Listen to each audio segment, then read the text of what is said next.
You've probably had questions like, where do we come from? Or where do we go after we die? What's our purpose? Or do we even have one? What's the reason for existence? And all of these questions can be answered in a whole bunch of different religions that are claiming to know exactly what happens after you die, exactly what our purpose and meaning in life is. The problem with that is when you have all these questions and you're looking at all of these conflicting answers, it's really hard to resolve that loop. How do you know which answer is the answer, the correct answer? So many different religions, not only do they say that they're the answer, they say if you decide to follow a different religion or you decide to believe a different answer, you'll be condemned for eternity after you die. Despite whether or not you being a good person, that has nothing to do with it. What did you believe? What did you have faith in? And the video that inspired this episode today is by somebody that goes by Redeemed Zoomer. And the video is called All Religions Explained in 10 Minutes. And honestly, I'm hoping that out of the sea of answers, that there's a bit of clarity that we could find. Maybe some common ground where we are obviously all questioning the same things. And the certainty that people have on their answer or religion, whatever way you want to look at it, the certainty people have, it's intoxicating. Like that. It sounds so good to know. Oh, you know the answer. Like your faith is unwavering. I can tell, but so is theirs. And you two contradict each other. You two both have a decent set of principles and morals, and I mean, objectively, you seem like good people. Can you help draw the line somewhere for me? Because I'm not seeing why one of you should be condemned and the other one shouldn't, or vice versa, depending on who's right. Or what if neither of you are right and both of you get condemned, so to speak? I don't know. Again, a lot of questions. Why are there so many different religions? Well, it's because different religions are different answers to the biggest questions of life, so that's why people care so much about this. Question 1. Is there a god, and if so, how many? Some people don't believe in any gods or any kind of spirituality at all. These people are called atheists. Atheists don't necessarily believe God doesn't exist, some of them simply lack a belief that God does exist, so some are more agnostic about it, but generally, atheists think we don't have any reason to believe in anything beyond the material universe. But some people who don't See, the way when I first heard of an atheist when I was growing up, it was very dark. It was demonic. It was almost equivalent with being like a Satan worshiper. And obviously, being a Satanist is completely different than being an atheist. But again, when I was young, I couldn't really see the difference. I couldn't see how somebody who didn't believe in God was not at all the same as somebody that says, all hail Satan as their leader or worshiper, whatever the fuck they would call it. I think the whole certainty that atheists have, though, because you see in parentheses, dude said agnostic. That's the difference between saying I don't know and saying I know for sure that there's nothing. I think the certainty that atheists have, it's just it's a religion in and of itself.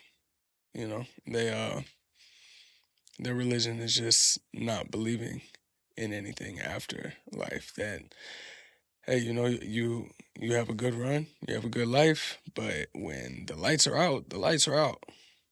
Goodbye. It's just a dark room. Your soul, so to speak, that you're talking about, no, it ceases to exist. It's done. You're just worm food. Can you be certain of that? Is that because there's again nothing that you see that says anything different? But how do you know? Just because you see a body starting to decay or whatever, it goes 6 feet under and actually literally becomes worm food or whatever the case is, they're so certain that just because they don't see anything, there's nothing else there. How do you know somebody has a soul?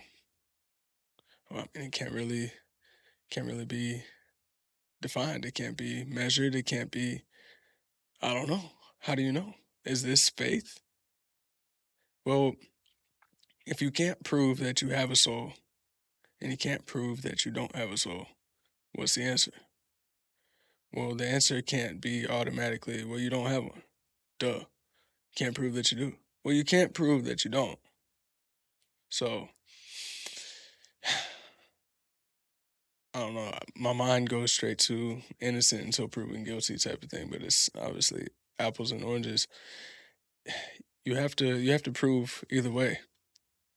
Being certain either way is likely to be a miscalculation. Only because, I mean, what do we know?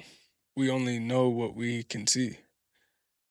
We only can see what we can perceive, and we already know based on the science that we have now that there's so many other different dimensions and lights and infrared and whatever the fuck. There's so many different things that are happening right now that we just don't pick up.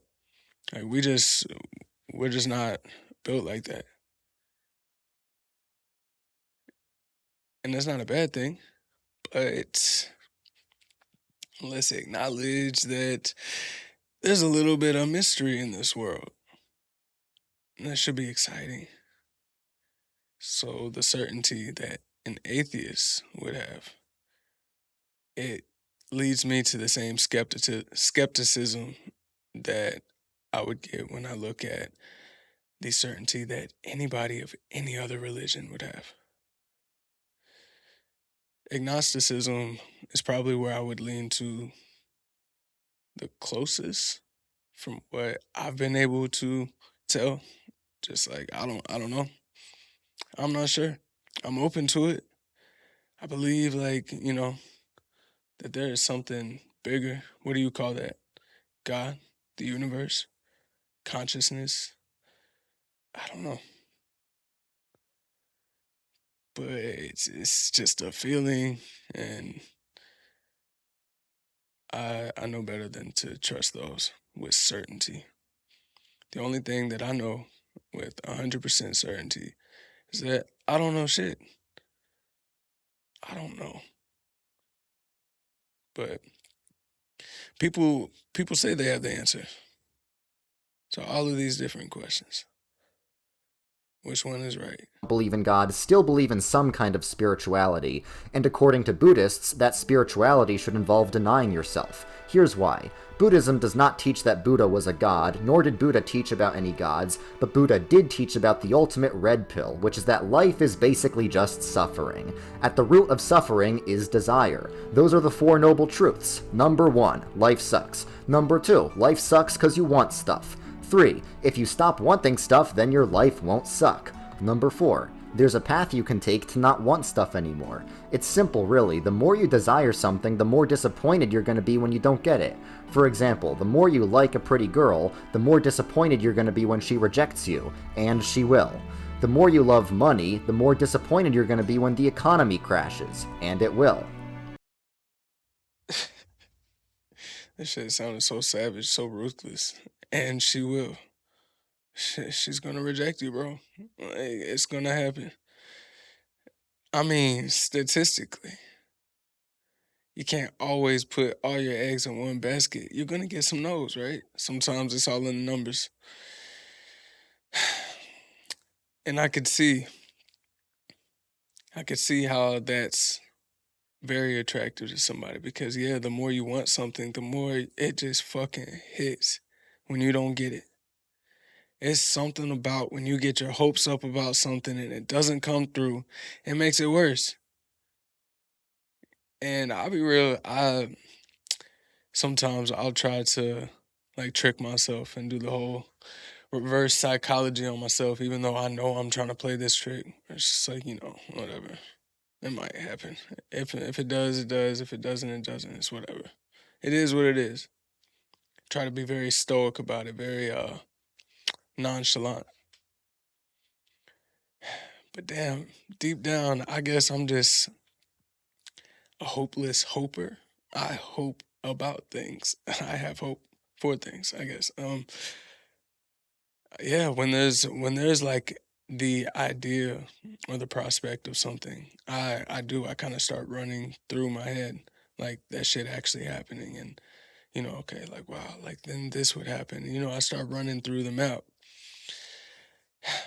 It does suck when you get your hopes up and it comes crashing down.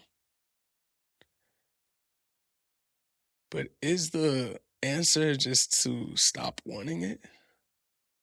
Is there not some sort of balance? She's gonna reject you, bro. Best off, don't even want it. It's kind of like one of those, you know, I can't get what I want, so I trick myself to want what I can get or whatever the fuck. So I don't know. I heard that somewhere. So it feels like one of those. Like you ain't gonna get the date anyways. Why even ask her? Why why go up, trying to push up, telling her how you feel, how she looks, whatever. She's just gonna think you creepy. She's just gonna reject you. It's better off that you don't even want her in the first place. Don't want anything. Anything that you want. You want that ice cream? You don't need the ice cream. You don't want it. You never wanted it in the first place. Now, don't you feel better? You don't have it, but because you didn't want it, you don't have that feeling of, oh, I really want this to happen. And it just, you know, not going the way that you expected. It kind of falls apart right in front of your face. And it's like, damn, you get to avoid that. Don't you feel good? You just found the path to enlightenment where you no longer want anything. The economy is going to crash, so why want money in the first place? I understand that money can get you things, but why want those things in the first place? I understand that you might have a family that you may need to support one day, so you need this money. But why get the family? Because why ask the girl when you didn't need to want the girl in the first place? Because she's just gonna reject you, bro. You avoid this cycle of wanting something and it just not coming through, but damn, you avoid a lot of other things too. My first feeling, and this is obviously no disrespect, always looked at Buddhism, honestly, like, wow, if you're like a Buddhist monk or something like that, you're real chill, like you're peaceful, like you are, yeah, enlightened, like you have a clarity that most people would never achieve. That's how I always looked at a Buddhist person, but I hate to say my first reaction when I'm hearing this is kind of like cowardice. You're scared that again she's gonna just reject you, bro. So don't even want her in the first place. And that's the way that he says it. Maybe they would say it more eloquently. But if that's the gist of it, where, hey, eventually things aren't going to go how you want them to. Even if it's going how you want them to right now, eventually it's gonna it's gonna take a sharp right turn. And you're gonna be like, holy shit. To avoid that, avoid it all. And he said that they don't necessarily believe in God. Like there's Buddha isn't necessarily a God, which is something that I didn't know. So that's pretty cool. So it's not even like this is God saying, which, you know what I mean? Is that one of those just do what I say because it's coming from God, not from me? Is it almost, the opposite of what I was saying earlier? There is no cowardice in just saying, you know what, I'm not God, but this is how you reach peace. And honestly, I believe you. If you truly can train yourself to the point like Buddhist monks seem to be able to, where you don't want anything, I believe you. That, yeah, your suffering is, you know, basically zero. I guess I just wonder how much of their joy gets measured. How much of their, I was gonna say fulfillment, but I even wonder if they probably are fulfilled. That's kind of like one of those initial questions that I have, like, like what is our purpose? Do we have any? If you can find purpose and you're putting in all your focus into just being completely grounded and not wanting anything outside of yourself and just being human. You look at a dog and it's just a dog. Like it's not sitting here going through any existential crises and shit like that. You know what I mean? It's just being a dog. And maybe that's what being Buddhist is. It's just humans being human. Not worrying about all the external bullshit and all the things that just slow down so many people nowadays. Just sends people directly towards antidepressants and, you know, alcohol and drugs and anything to escape this cycle that they have found themselves in. Maybe a Buddhist is just saying, yep, y'all do that. But I'm just going to be human. Maybe they look at people, like the modern person, the same way where if you're freaking out about, I don't know, like a report you had to get turned into your boss or some shit like that, and your dog's just kind of like looking at you, starts putting their head to the side, like, fuck they going on about? Anyways, it goes back to licking their fucking crotch. You know what I'm saying? Like, gonna go back to being a dog. Hmm. So is it cowardly? Is it cowardly? Or is it just simple, minimalistic? Like the most minimalistic way to live your life. Is just do nothing but be a human. You gotta stop being so attached to all these worldly pleasures, so you need to break that attachment by denying yourself, and then you can be spiritually free.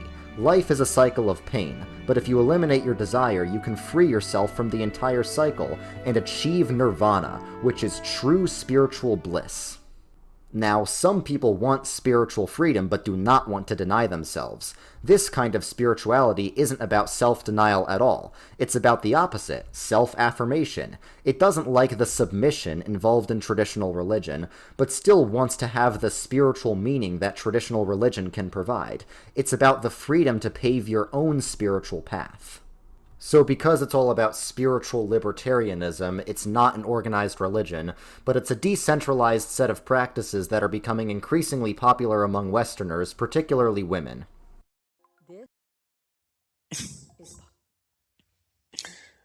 Uh, I feel like there are so many people out there that one of the first things they say is, "What's your sign?"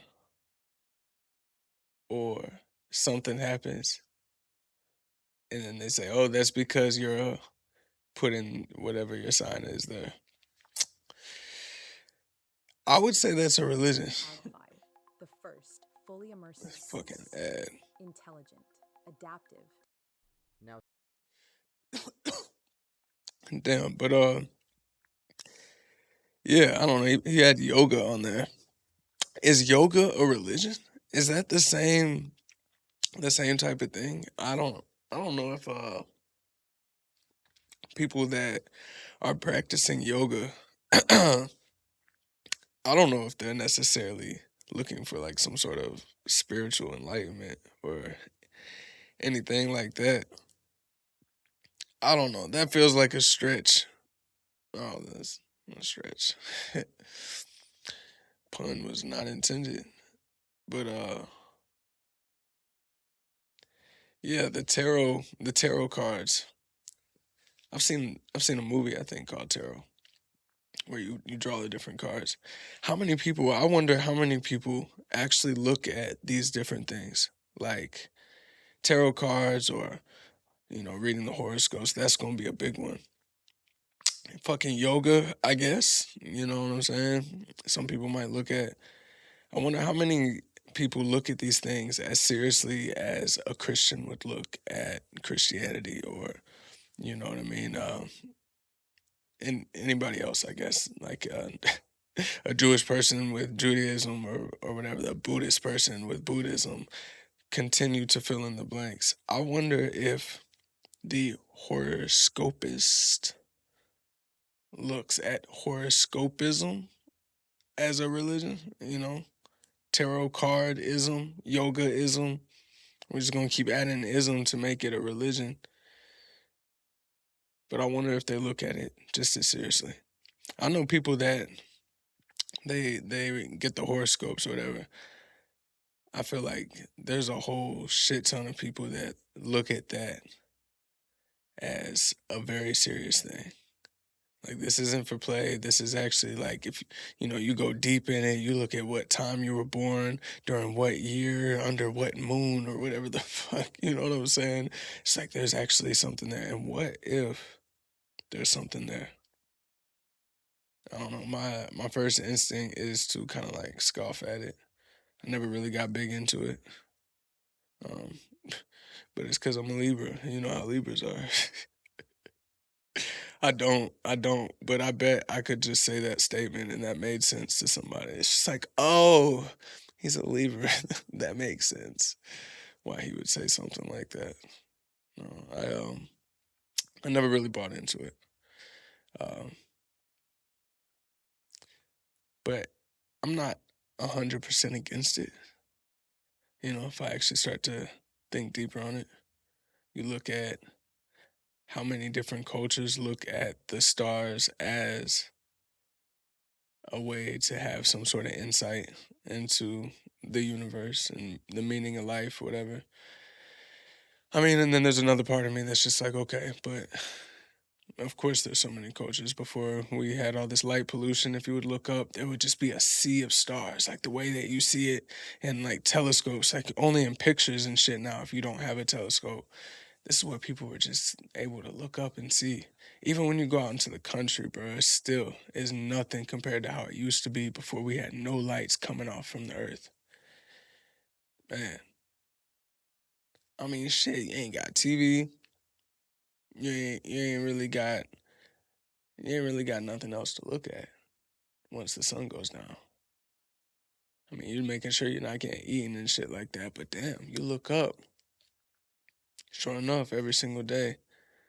And then you might start to notice patterns. You might start to notice little differences and shifts and shit like that. Of course, stories would start to pop up.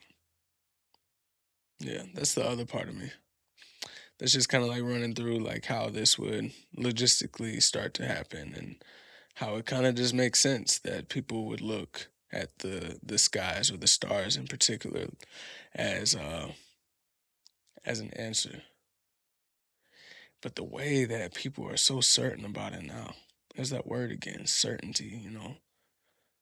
People are so certain about things. It's like where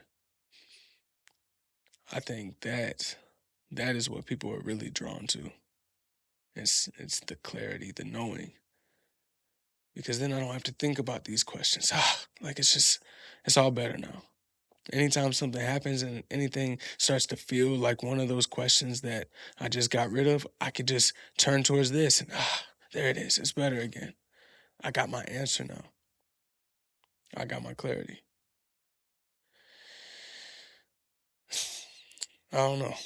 I wish I could trick myself into being that certain about something. Or I wish something would happen that was so overwhelmingly proof of whatever the fuck, fill in the blank, the answer, religion, what practice, I don't know, whatever you want to say. Yeah, that'd be nice. It'd be real nice. To be like, like I know for a fact. Yeah, I bet it's intoxicating to have that much clarity about something. I bet it is. Now, some people believe in many gods, like some pagans and Hindus. The difference is that Hindus believe in reincarnation. Pagans are usually polytheists, which means they believe in many gods. The gods usually represent forces in nature. The sun, there's a god for that. The moon, there's a god for that. The sky, there's a god for that. The sea, there's a god for that. Your crops, there's a god for that. So because there's a god for every area of life, if you want to succeed in a certain area of life, you need to win the favor of that particular god. And often different cultures have different versions of the same gods. Another thing is the gods of paganism are a lot more anthropomorphic, or human-like, than they are in other religions. The gods are a lot more powerful than humans, but they're still both finite. They're not all powerful. Just like humans, gods will fight each other, get drunk, reproduce, and make mistakes. Okay, now do Hindus also believe in... Okay. That's that's crazy. I wonder again, how many people still believe in that shit? Is there anybody out there that is still believing in like a Zeus or Poseidon or, you know, all the different Greek gods or Roman gods or fill in the blank? I'm not too sure about, you know, other religions that were like paganism or whatever the fuck. I mean, didn't the Egyptians, they worship multiple gods? Like you see that in the different horoscopes and shit like that. Like somebody like for the sun and exactly what he was just saying, where it's for the different things. Oh, the rain god is pleased, and that's why we have finally escaped this drought. We're in this drought because we've upset the rain god or the sun god. Or I'm just talking out of my ass, obviously. But yeah, I wonder, is that more like looking back, like that's just historical type of thing? I know he's saying Hinduism is also is people that believe in multiple gods. But as far as the particular like the Greek gods and shit like that, other than Hindus, is is that common? Does somebody really wake up and they see like a rainy day and it's just like, oh, no, I didn't do my rain dance, and that got me fucked up because now traffic's gonna be all backed up. I'm gonna be late for work. I got questions, man. I got questions. gods are a lot more powerful than humans, Oh shit, but I they're went still back. both finite. They're not all powerful. Just like humans, gods will fight each other, get drunk, reproduce, and make That's how mistakes. they say the Okay, now do Nephilim Hindus or also whatever, believe in the many half gods? god, Well, it's kind of complicated, because half there are human. indeed many gods in Hinduism, but they're all part of the same ultimate reality. Hindus believe that the one ultimate reality encompasses everything, but it's received in many different ways. They believe there can be many incarnations of God or the gods, and that's why it's okay to worship idols, because the divine expresses itself through the physical. This is why Hinduism has a more pluralistic approach. Instead of having a strict canon of what you must believe the way some religions do, Hinduism is more like a buffet where you can choose to believe what best suits you, because God can be received in different ways. Hinduism also believes that reality is a cycle, so that's why they believe in karma and reincarnation. Mm, damn. I feel like damn, Hinduism is the most open. And they say it's just a buffet, so you get to just choose. It's not set in stone. You know, this you will praise Jesus Christ or Allah or fill in the blank. It's okay. God is in everything.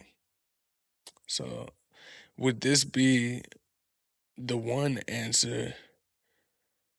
I don't know, maybe the other ones too. It's not like he's really getting into it. But I wonder if Hinduism is one of the answers where you're not necessarily condemned if you don't believe in it.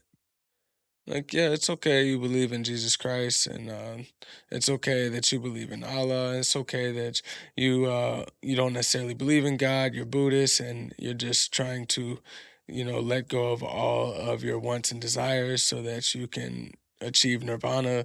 It's okay if you're whatever, because God is in all of this, and you get to choose.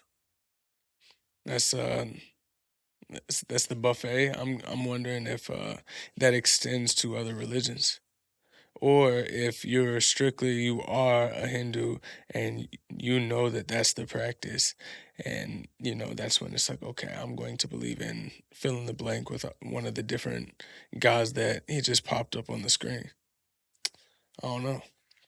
And now he's saying reincarnation and karma. So reality happens in a cycle. So that's okay, you were born because you died in a past lifetime. And what's crazy is that could be one of those too, where it's like, whatever. But you can't really explain the crazy stories, which I can't even like think of anything specifically. But I know I've seen in like different documentaries or maybe like an Ancient Aliens episode or some shit like that, where it'll be these kids that have a memory of somebody that truly was alive hundreds of years before, and they're saying I lived here and this is who I was and this is what I did, and they're able to fill in all of these different blanks. And when the parents are just like, okay, like, what do you mean you were somebody else? What do you mean you've been alive before? And the parents finally start to track down some of the things that their child is saying. They're like, hold on, this person was actually alive. This person actually lived in the place that they say they live. I think I might be wrong on this, but I swear there was one where they might even like was able to speak a different language. I don't know. I might be getting it mixed up with like a like a possession movie or some shit. But no, I know for sure where it's like they'll have these inexplicable stories that actually link up with, factual history. And there's no way where it's like, how did my 5 or 6 year old, know this? And there's no way. We live on the opposite side of the world. We never talk about this. And a skeptic person could be like, yeah, well, what if the parent just found this person and fed it into the child's ear? At that young age, our brain is really just like a sponge. It's just constantly absorbing stuff. And, subconsciously, this kid could have just been parroting out some of the things that the parent was just putting into, their brain. So I get that there is, there's room for doubt there. That's kind of like the mystery part again, where like who knows? I don't know. I don't know. That's what I know for sure. Is like I don't know, but damn, that is compelling. Where it's not just one person. It's not just a couple families. It's happening, time and time again. Reincarnation, I don't know. Some people might not be as quick to believe in that literally, but I think you also hear a lot of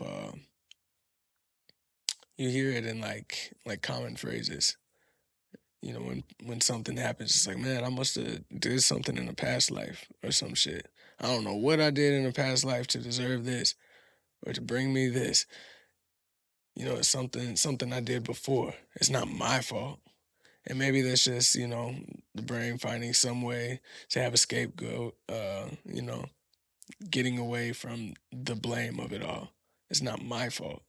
It's something that happened in a previous lifetime. It's just catching up to me somehow. Great. Or they might make jokes saying, in the past life, I was a butterfly, or maybe the next life I want to be a turtle. It's not even necessarily saying what was. It's what I want next. Man, it would be cool if I came back and I was like a shark or some shit like that, a tiger. Or, I don't fucking know. You fill in the blank. People will say these things even if they're not necessarily Hindu, and I don't know. It's just kind of being the person on the outside looking in at what people will cling to, will be okay with. It's not just reincarnation. He said that because reality happens in a cycle, they believe in karma. Well, shit, man. You don't have to be Hindu to believe in karma.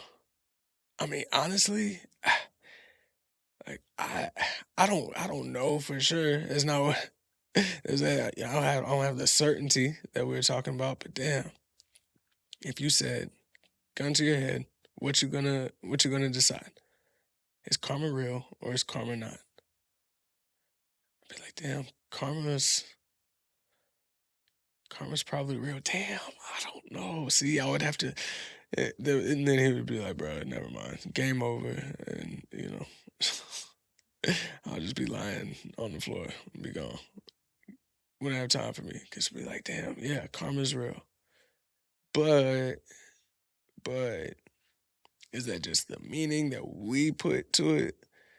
Like I did some bad shit and deep down I feel bad and then something ends up happening and it's because I did that bad thing.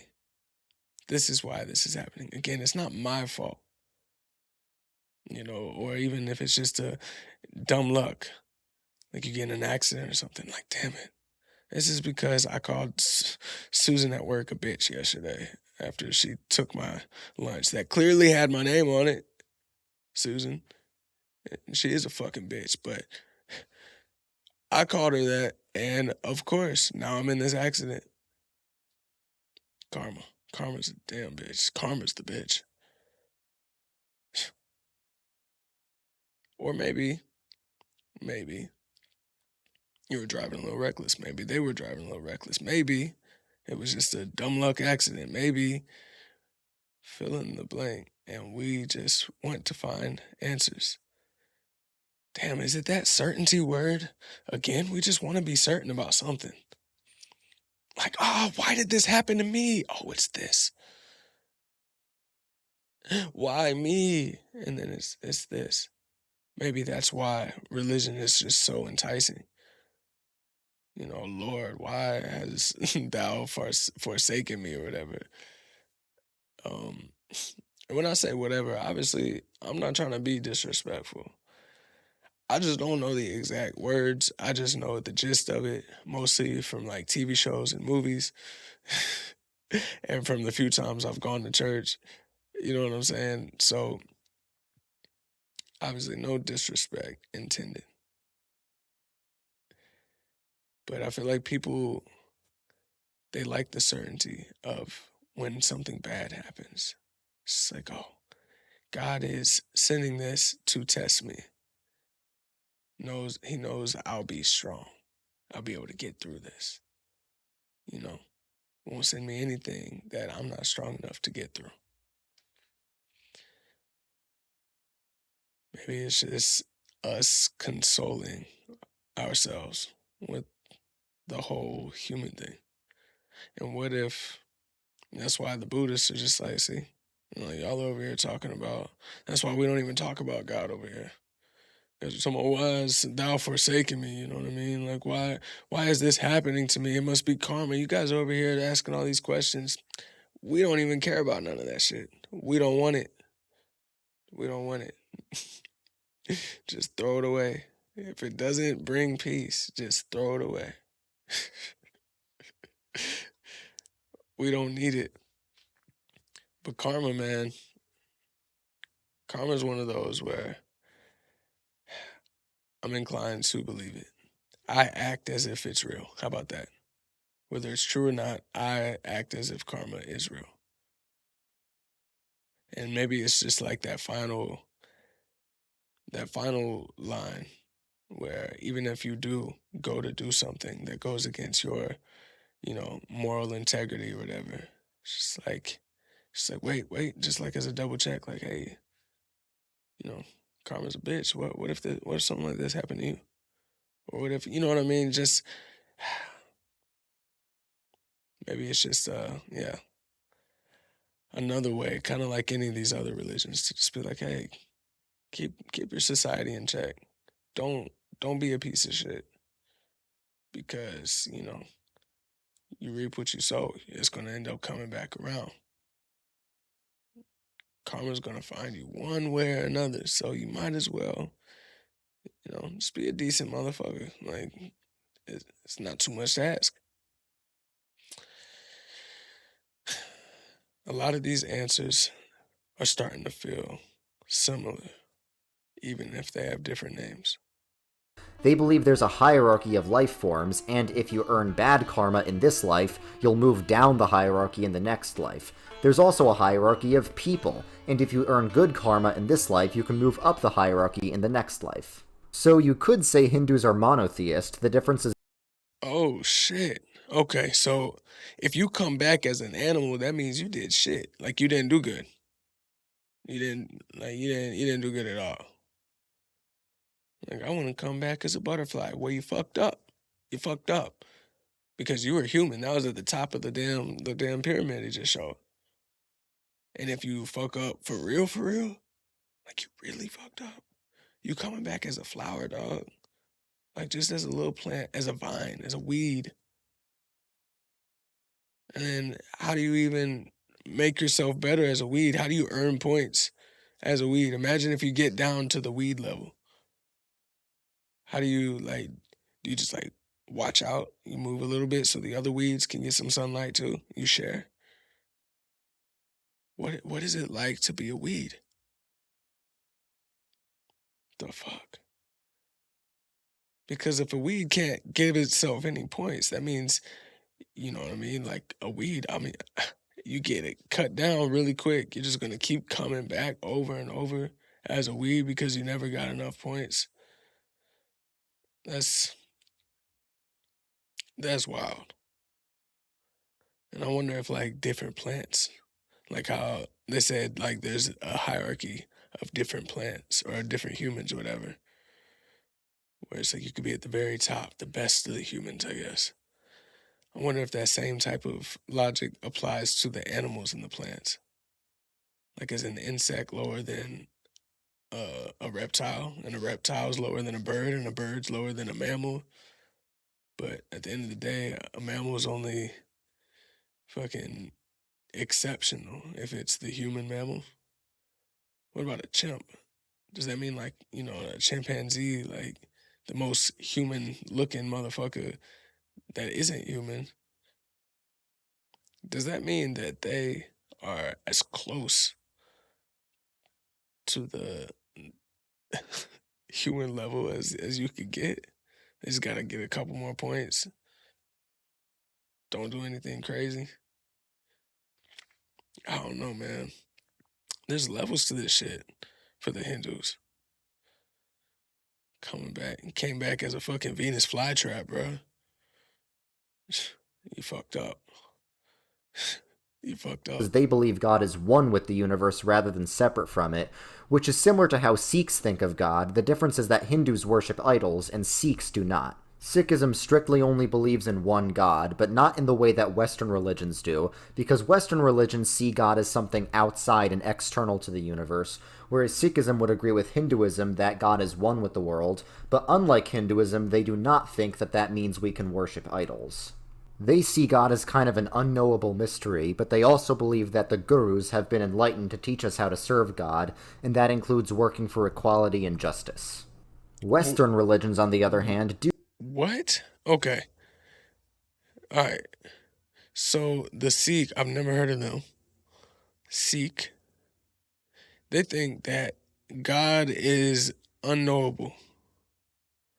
You can't go get a fucking idol, like if you were a Hindu, and worship it as if it was God, which I kind of skip past that. Okay, so you can get like some holy item, or I guess any item, because God is in everything as a Hindu, and you could look at that as God. But a Sikh is like, no, God is everything, but it's not in things, but it's also unknowable. So I don't know.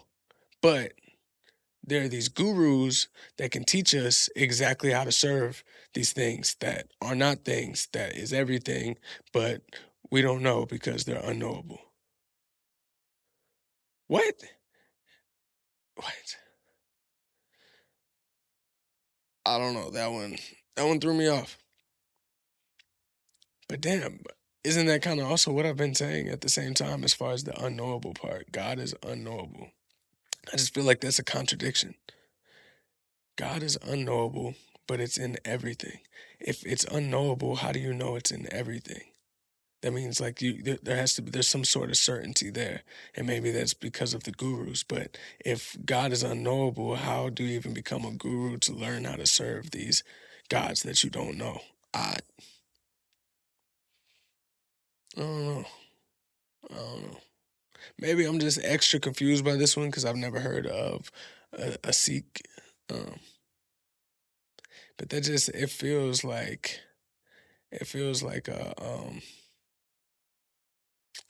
a loop that doesn't really like the math isn't mathing on that one. Math isn't math. It's either like you go all the way where God is in everything, God, and you have some sort of answer, or you say it's unknowable. Because for you to say that it's not in a thing, like you can't worship idols. And that's basically what I'm saying. Like telling like the difference between Sikh and Hindu, saying that it's like they don't worship idols. That right there means that there is some level of like certainty there. That means you know something. You're claiming to know something. Oh no, it's God is unknowable. I don't know.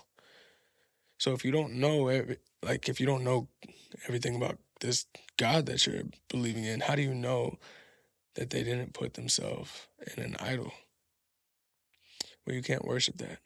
How do you know that? The gurus told us. How did the gurus know that? The gods told them.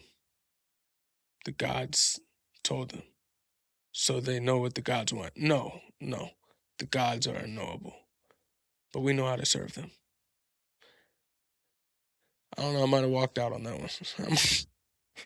It just don't make do see sense. God as separate from the universe, and deists don't even think God interacts with the universe at all. According to deism, God is outside the universe, and he sort of set the universe in motion, but doesn't actually intervene in the natural course of events. So deism often compares God to a sort of clockmaker for the universe. Why do they believe this? Well, deists think that from reason alone we can figure out that God exists, but when it comes to divine revelation or supernatural miracles, then they're a lot more skeptical. So God exists but doesn't really care. It turns out that there are God two exists but fundamental doesn't care. ways of looking at the world. And Damn my ad. Can't escape the ads no matter what religion we talking about, huh? Alright. So a deism. I don't know. That one doesn't sound too crazy for me. So the way that my brain first started thinking when I heard that is God created the universe and then stepped away. Feels like simulation theory. Like it feels like, okay, God created the universe or simulation and they don't really care. Like it just runs in the background. Every single time that you have a miracle or it's like, oh, why did this happen? The same thing I was saying before, where it's like, okay, God is just sending me a test. Oh, this happened because of my good karma. All of these different answers that people have. The deist, I guess, is looking at that as, no, that's just happy coincidence.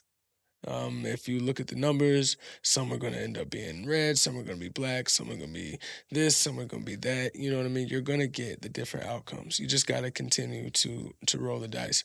So don't look at any coincidence or happy or sad, fortune or misfortune. Don't look at those as some sort of divine intervention, some sort of miracle or blessing or anything like that. I mean, it's all about how you define a word. You might be blessed that your luck was fortunate this time, but just know that it's not going to stay like that. That's kind of leading me back to the whole Buddhist thing, where it's like, see, exactly. Eventually, your number's going to be called. Don't even want it. But a deist, deism, whatever. They believe that there is a God, but they just stepped away. God is there, they just don't care. That's kind of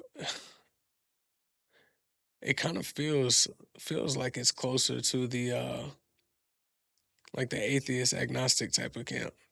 And so there's like, yeah, obviously, like if you look around, something created this. There is some sort of like, look at the way that everything works down to like the particles and like there's just so many different amazing things that just blow our minds every single day when we learn more and more about this universe and it just makes sense. Everything seems to have some sort of pattern to it. And obviously, if you look around, you can tell that something created this. Whether you want to call it God, call it the clockmaker, the simulator, I guess, whatever. There's somebody there that did this, but they don't give a damn about any of us. The thing for them was creating it. It wasn't about checking in on the things that happen inside their creation.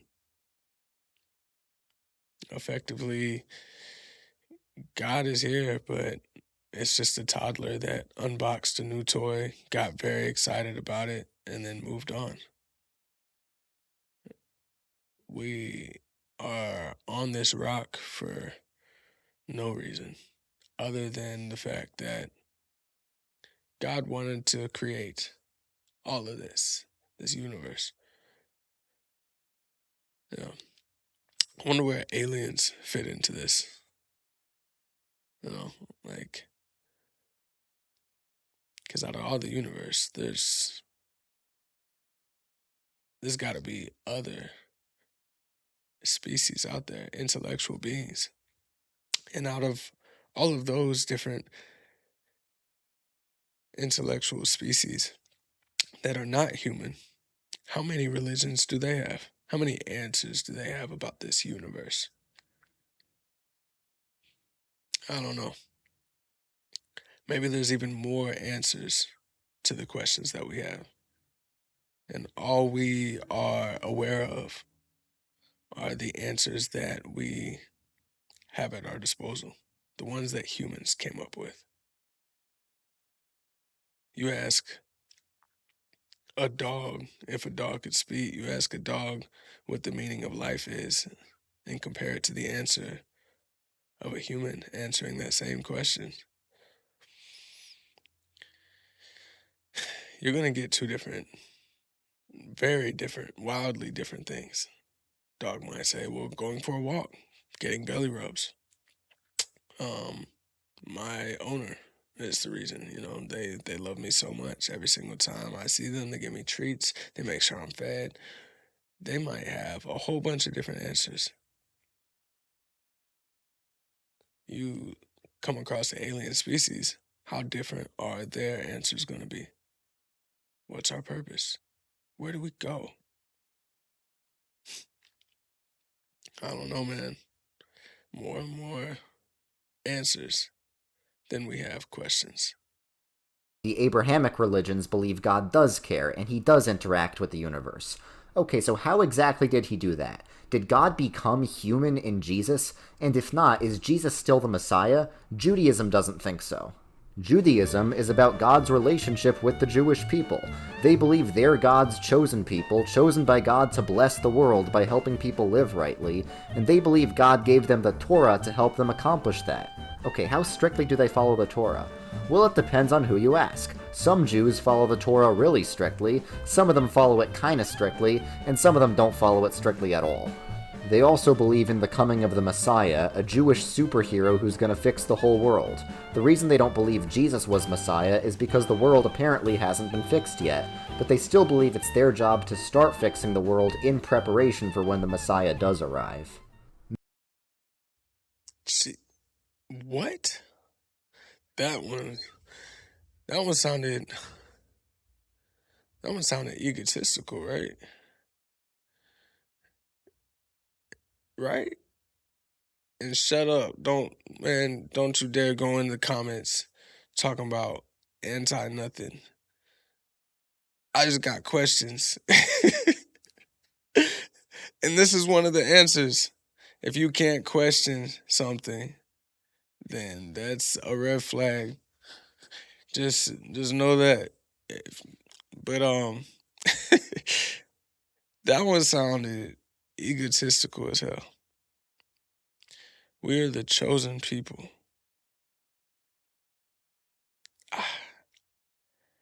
I guess my immediate reaction to any answer, we'll call it, but any religion that is condemning or other peopling, you know, other people, whatever, you know what I'm saying, ostracizing, putting people in a different group. It's our team versus yours, and our team is the top ones, the chosen ones.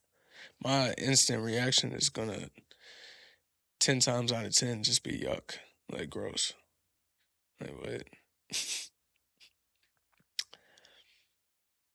What? So I could see, I guess, why they have the different, there's talking about orthodox, conservative, and reform. How you have different variations of how strict people take that. I don't know. But I also don't know shit. So it's just like I could also just be very ignorant about this whole thing. Maybe they don't look at other people of other religions or people that don't necessarily have any religion. They don't look at them as less than. I don't know, it's just chosen people. We're the chosen people. It's just like the chosen people. I don't know. The fact that I feel like if you were to follow a just God, you would look at verbiage like that with a skeptical eye because you're automatically saying that some of the people you created are less than some of the other ones. So God has children and he has his favorites. No, it's not about being his favorites. You're looking at it too crazy. It's just his chosen people, his helpers, God's obedient children that are helping reform the world, helping turn people into better people. And Jesus is not the Messiah. The Messiah is still going to be coming, though. But we know Jesus isn't the Messiah because the world isn't fixed. Okay, if the world is broken, how is it broken? How do you fix it? By converting people to Judaism? Is it like, you know what I mean, telling more people about the what did they say, the Torah? Like what is it? Like how do you, like what are you actually measuring your success based off of? You know, when you reach a fixed and proper world, how do you know you've reached it? And again, these are just questions that I feel like anybody would look at this and have so much certainty.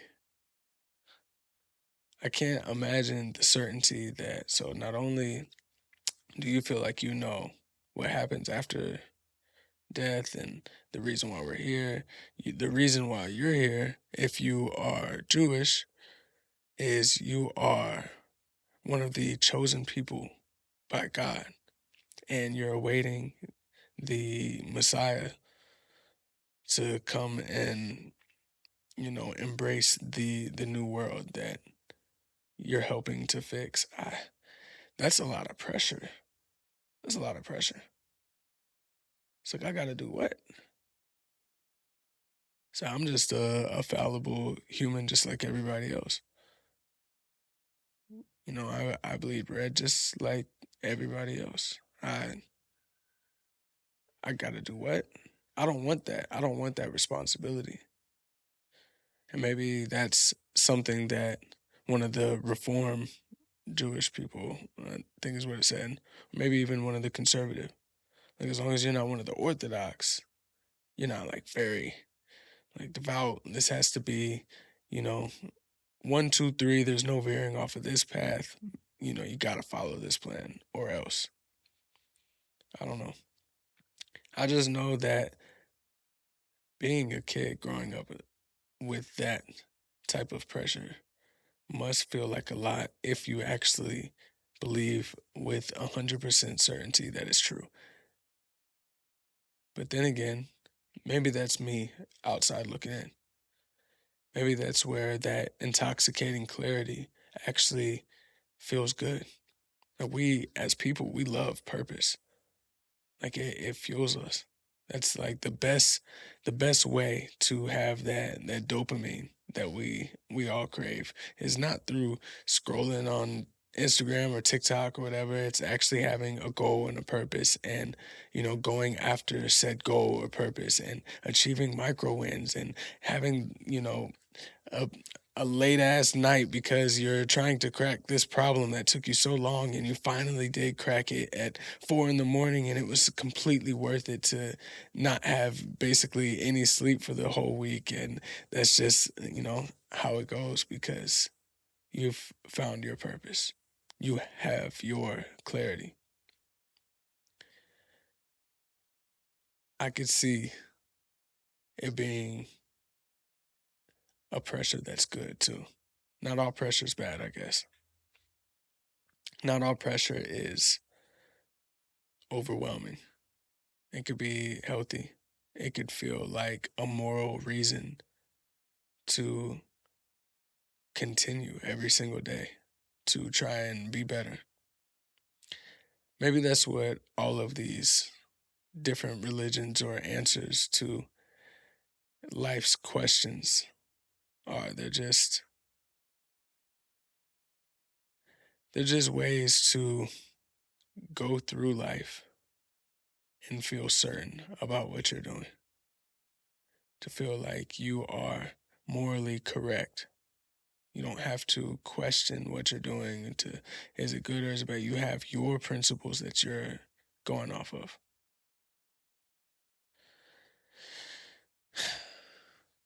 Now, Islam actually does believe Jesus was the Messiah, but still strictly not God. They believe he was a prophet, specifically a prophet of Islam, because they believe the same God gave different revelations to different prophets over the years, but these revelations gradually got corrupted, so God gave the final and perfect revelation to Muhammad in the Quran. They see Islam as the fulfillment of Christianity and Judaism. So they do believe Jesus was a very important prophet, they believe he was the promised Messiah, and they even believe he was born to a virgin, but they do not believe he was God, and they do not believe he rose from the dead. They believe that he didn't even die, God just made it appear that way. The fuck? Muslims believe that the Quran is the direct word of God. It's All right. Before, because he's talking real fast about all this. Okay. All right. So Jesus pops up again. He's in Christianity. He's in Judaism. He's in Islam. Okay. There might be something with this Jesus guy. You know, this fella might have been around for real. I find it very interesting when you see different religions agree on something, and based off of the religions I just said, Jesus was definitely a real person. Whether you believe he was God, whether you believe he was the Messiah, whether you believe he was just some guy that happened to live down the street from you and you just trying to, I don't know, find your donkey or some shit. I don't know, bro. I don't know what they did back then. You know what I'm saying? Whether you just looked at Jesus as just some guy that didn't mean much and you don't know what the fuss is all about. Jesus obviously was there. He had to have been, right? And they're claiming that the Torah or whatever, the two previous versions before the final version that was the uh the the one that was uncorrupted, the previous two had been corrupted somehow. My guess is by man. I wonder exactly how they're looking at that, like it got corrupted. Like they're saying, okay, maybe something got taken out, something got added in. What exactly are we talking about? Is it just because of details? Like, no, Jesus didn't really die. That God made it appear that way. You know what I'm saying? Like where these small but significant, in their eyes, details that it needed to be changed, and this was the corruption because it isn't exactly what happened, and you're doing it wrong. You're gonna tell the story. Well, you might as well tell it correctly. Version 3. I guess my first thought is just if the first two versions got corrupted, what would give people the certainty that the third wouldn't get corrupted as well? Somewhere down the line. Maybe not at first. Maybe for a while it was great, but eventually. That same certainty that people have that the other previous, versions, they got corrupted. Without a doubt, I got faith. I believe. This one, this third one, it's the correct one. For sure. That same certainty that they had, that the other ones got corrupted, they have the same certainty that the one that they have has not been corrupted and, you know, will never be corrupted. I'm not sure. And I guess the word certainty is popping up so many times in this episode. And I think you can really swap it out with faith. I feel like that's why faith is a word used so many times in religion. It's just you're taking a leap. This is my team. And sometimes I guess the cynical part of my brain is just like, man, these are just people being people. This is just evolution playing out, except we're just a little bit smarter, a little bit more sophisticated, a little bit more civilized. But you see it in politics. You see it with genders. You see it with races. You see it with what street you grew up on. You see it with what high school you go to. You see it with what team sport you root for and whatever the fuck sport that you fucking watch. You see it in so many things where people find their tribe. They find a team and they stick with them as long as they can. No. I don't want to hear nothing else. Nothing else. My team says. You see it time and time again. You've seen it over the course of history. It's really hard not to look at all of this and just be like, see, we're doing it again. We're just finding our team. No, this is the real story. No, this is the real answer. Um, yeah, it feels like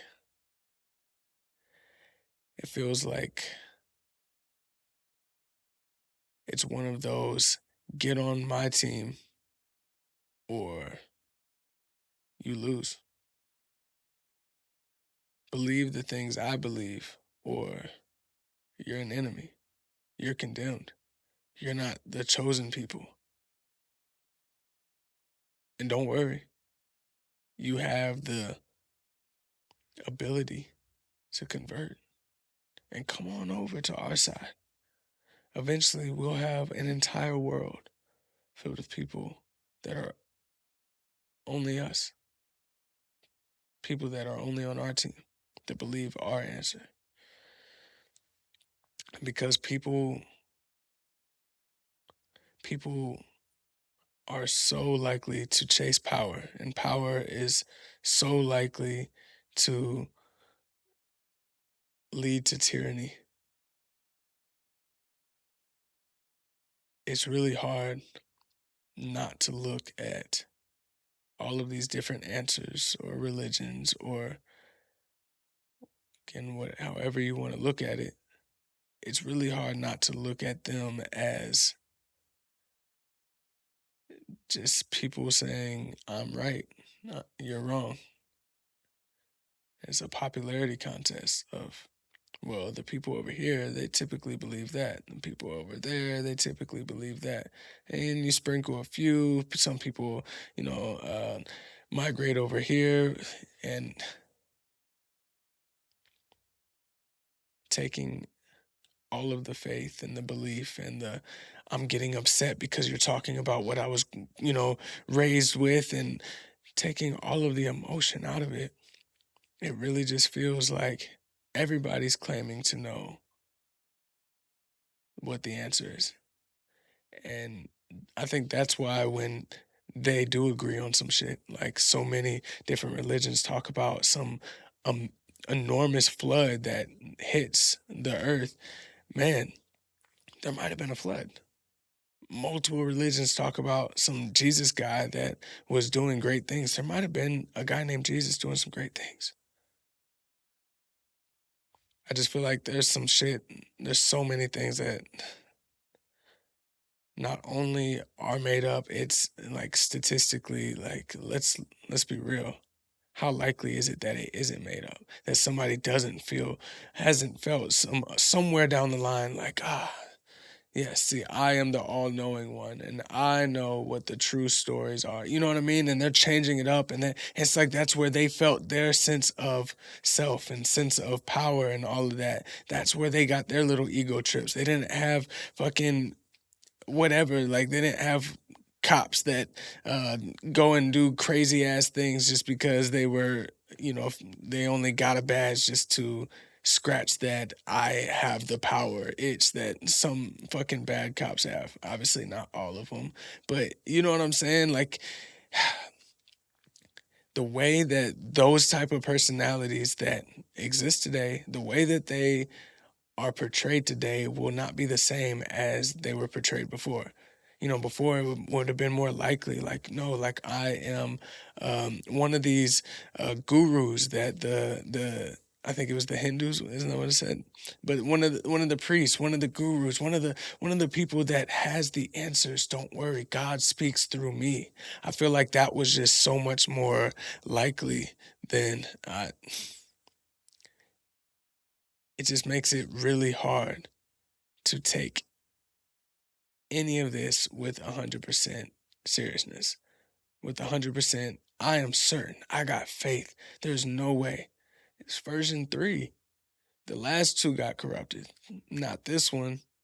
We're good now. Don't worry.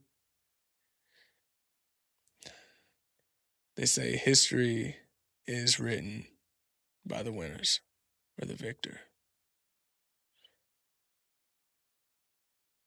I just can't help but think that a little bit of that plays into it. Who gets to dictate what is corrupted? Who got to dictate that version 1 and version 2 were corrupted, but version 3 is good? Okay, corrupted how? How is yours not corrupted? What if they say that you changing it the way you did actually corrupted it and you're the one who's corrupt? And this is like, I don't know, like, I was about to say false prophet. I don't think it's the same type of thing, but you know what I mean? Like, it's all bullshit. You're just making up shit. You're the one who's corrupted, but you just happen to win. I'm not saying that's what this is, obviously. I don't know nearly enough about any religion, obviously. But damn, humans. Humans are very predictable. We have tendencies that are very predictable.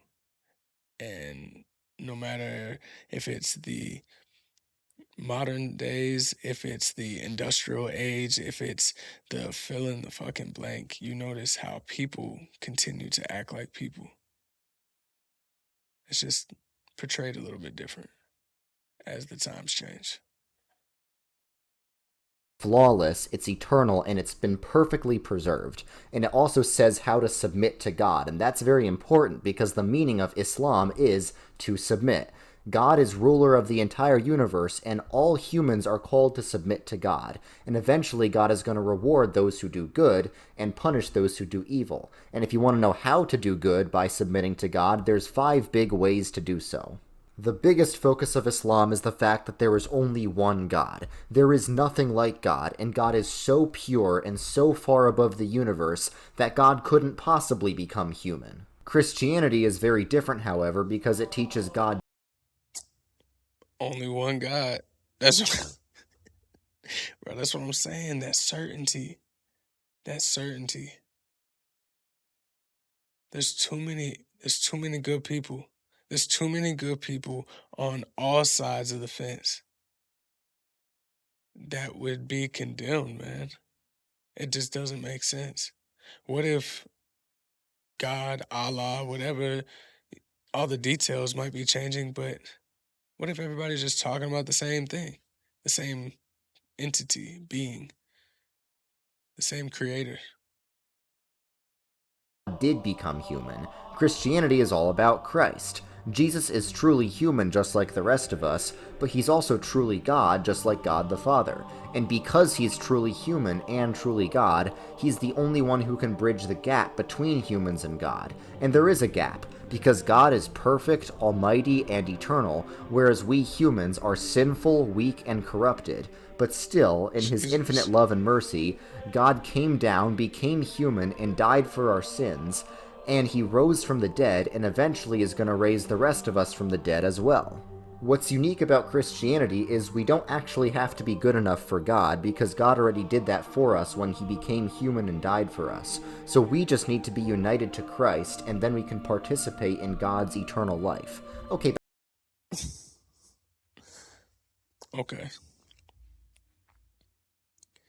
So, okay. This seems like a lot to unpack. You can, you don't have to worry about being almighty or whatever because God sent Jesus down or God is Jesus. That has always confused me. But Jesus came and basically died for all of our sins. Because of that, you don't have to worry about being 100% perfect as long as you accept Christ to be your savior. I think, how we doing? We're doing good, right?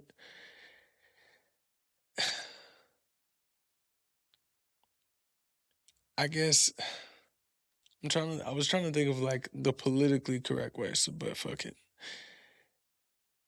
What I think when I hear that is it just seems so, in a negative way, like self deprecating, like just looking at us as humans as we're just shit, will always be shit. There's you obviously, or is that just, I don't know. I'm thinking through it. We thinking through this shit in real time right now. Maybe there's just like that Hannah Montana song, the Nobody's Perfect. You know what I'm saying? Sometimes you're in a jam. Um, maybe that's what it is. We're not perfect. Do not sit here and stress yourself over being perfect. Only God is perfect. You are on this earth not to be perfect, but to follow God, because we are less than perfect and God is perfect. I guess okay, that sits better with me. Like the way he said it, just it felt so like we're mud people, we'll never be like the Almighty Christ and blase blase blase, we have to bow our heads and praise him because thank God we are absolute garbage and we should be thanking him for being here. I don't know. I don't know. That yeah, I'm gonna move on because that shit still don't sit right with me. I like the way I said it better. But how do we do that?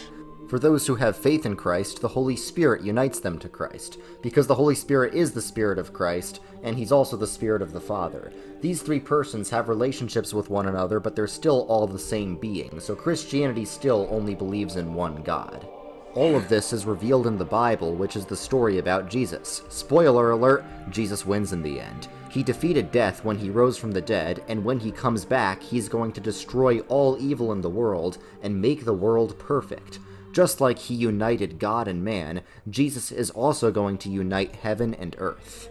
So all these religions teach very different. Wait, Christ, Jesus is supposed to come back, so that's kind of like what the Jewish people were thinking, that there's like a Messiah that'll come and fix the world. But Christians think, yeah, that's happening, but it's gonna be Jesus. He's gonna be the Messiah. He's coming back.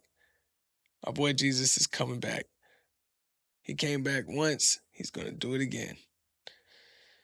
Okay, okay, gonna fix the world.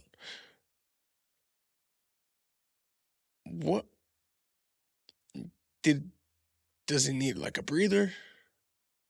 Is it just like, y'all think about what you did? Like, cool. What I'm trying to. Why the wait? Why the wait? Why thousands of years? Why why wait to come back and to fix the world, to vanquish all evil? Why wait?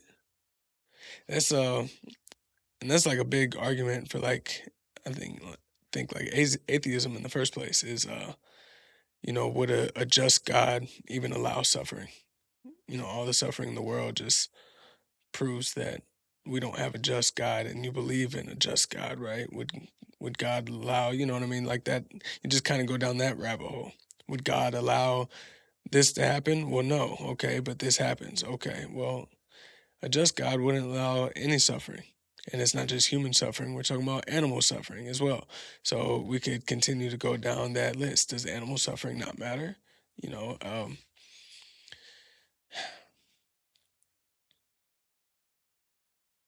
man, I think